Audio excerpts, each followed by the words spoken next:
What's going on? Jake here with Uncommon EDC. Today I'm checking out the Petrified Fish Beluga, which I've had on my wish list for a while. I've kind of hesitated to order it just because of the long shipping time. For those that don't know, these do ship from China. You can order them from AliExpress or Amazon, but they'll take about a month and a half to get there, which is the estimate. I ended up getting it in about 3 weeks, so it wasn't too bad, but was worth the wait. I'm really glad I checked it out. Although when I posted the unboxing, Rich from True Budget EDC mentioned in the comments that you can actually get petrified fish from White Mountain Knives without the long wait times, as well as not paying tax or shipping on them. So definitely an option. I don't think this exact model was in stock anyway, but if you are interested in checking out petrified fish knives, I would start there before moving on to Amazon or AliExpress, just because you can get them without dealing with the wait time. Now, I got this in the blue micarta, which actually I think looks really good. Probably one of the best looking micartas that have in my collection. I really like it. I'm probably a little bit biased because blue's my favorite color, but I think this one just looks really good and they did a good job on it. It is a little bit of a more textured micarta. If you've have a lot of experience with micarta, you can get pretty different from really grippy to somewhere in between, and then super smooth and polished micarta. So there's a lot of variations. This one's pretty textured and grippy, which is nice, adds to the grippiness and just kind of security of that grip in your hand of the knife. And so again, I think they did a killer job on the micarta on this one, although it's available in G10 as well. So if that's your preference, they are available around the same price point again. And I bought this for $49. I think all of the different versions are sub 50, so you're not going to be paying too much for it, no matter which version you end up going with. Now, it's a front flipper, and it also has a fuller for deploying. Front flipping, I've been picking up a few more knives recently. I don't have a lot. And it's probably not my favorite method of deployment, but it works really well here and very consistently, pretty easy to do. There's not a high learning curve. When I first unboxed it, the knife was a little bit gritty out of the box and just wasn't deploying very easily. I mentioned I was going to disassemble it, clean it up, and oil it before making a video on it. I didn't end up doing that. After a few flicks, it broke in. It doesn't feel gritty anymore. Maybe there was some dirt or just some buildup in that bearing, because these are on bearings, and after opening it a few times it broke it loose. But whatever the case is, it's very smooth now, and again, didn't need to disassemble it to get there. So front flipper also has a fuller, really able to spider flick this very well and very easily, a lot of access for that middle finger. As far as thumb flicking goes, it's doable, but it's just not comfortable for me. I have to put my thumb at a weird angle, hold the entire knife at a different angle than I would normally hold it to deploy it. And it's doable again, but just not comfortable, so I almost never do that unless I'm showing it like I was right now. The blade on here is a 3.62 inch drop point blade, K110 steel, which I'm not super familiar with, but from everything I can tell is pretty comparable to D2 steel.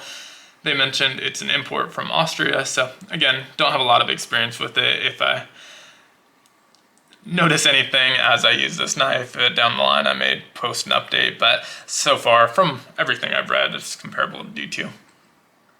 It's also a thicker blade, so 0.154 inches thick on the spine, which is pretty thick for a blade, and so not going to be super slicey, but be a good heavy duty cutter.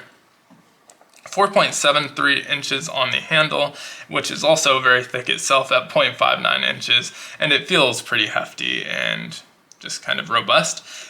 Not unwieldy in it by any means. It's very comfortable actually. You don't feel the pocket clip at all. It really lines up perfectly with my knuckles and kind of disappears in my hand. Again, a full 4-finger grip on this one.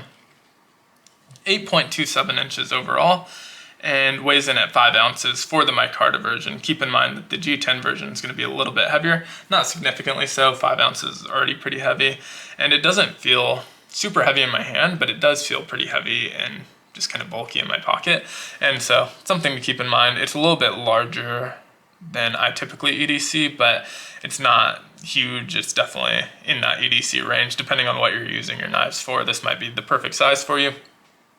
But again, it's a little bit on the heavy side. I think I already mentioned it's on bearing, so nice smooth action there. Liner lock, and so that works well enough. You have nice access to it. No jimping on the liner lock, but it's comfortable and easy to use, easy to access. There is some jimping here on the top of the spine, but it might as well be non-existent. It's not super grippy. I don't really notice it. It doesn't bother me, but don't really feel the need to have it there because I don't really feel it. It's not something that's adding anything for me. Pocket clip is reversible, has that Beluga model name branded on the pocket clip, so if that bothers you, I guess you can probably, I don't know if they sell replacements, but it looks like this will probably wear off eventually anyway. It's already starting to wear along the edges. But overall, I think they did a pretty good job on the branding as well. So that deep carry pocket clip is reversible if you're left-handed. But as far as branding goes on the rest of it, the pivot has the PF for Petrified Fish, which I don't mind at all. I feel like might as well put something on the pivot. It looks better than just a plain pivot, and so I think that's fine. And then the blade, I think, is pretty clean and sterile. You have the Beluga logo right here on the front show side, right next to the handle. And again, it's pretty subtle. The rest of the blade is really clean. And on the back side, you have the same thing. You have the model number, which is PFP01, and the steel K110 stamp there, but they keep it tucked nicely up against the handle, and the rest of the blade is really clean. And so branding-wise, I think they did a really good job on this, and just keeping it really clean and subtle, not overly done at any point.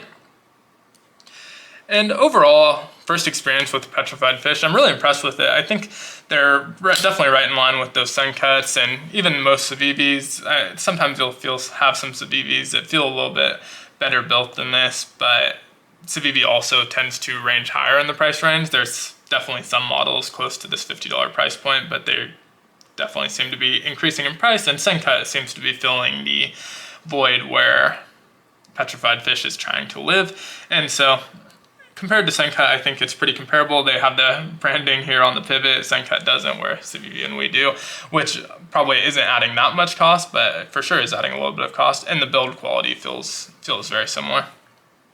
So overall, would definitely check out some other Petrified Fish knives, and yeah, pretty impressed with it. I also may have mentioned in the unboxing video, I don't remember, but this is actually the third knife of July that I purchased with proceeds from affiliate links. And so really appreciative of everyone who's used those affiliate links down in the description. There will be one for this knife as well down in the description below. And it doesn't cost you anything extra to use it, but it sends a little bit of commission for each purchase my direction, and I'm using that to put back into the channel. So appreciative of everyone who's used that so far. And if you have any recommendations of knives I should check out next month, I just started getting a lot of those affiliates for July, and this video is going up August 1st. And so trying to focus on budget knives just so I can do a few more. I'm also, I know, next month buying a little bit of a more expensive pouch with some of those proceeds, but there's still a decent amount left. So if you have knives you recommend I check out, I'm going through a move, and so I'll probably wait about a week to order them. So we'll check out the comments, see if there's any consensus on budget knives that kind of need to be on the channel, and if I see those, I'll definitely pick them up, because again, it's only possible that I'm picking these up because of you guys using those affiliate links. So definitely want to read your recommendations and hopefully make content based on those recommendations. So again, thank you so much for watching. Let me know what you think of this particular knife down in the comments below. Again, recommendations for budget knives I should check out next month, as well as recommendations for other Petrified Fish knives that I should check out. But thanks again for watching. Be sure to like, comment, subscribe, and hit that notification bell. And as always, hope you have a great one. Take care.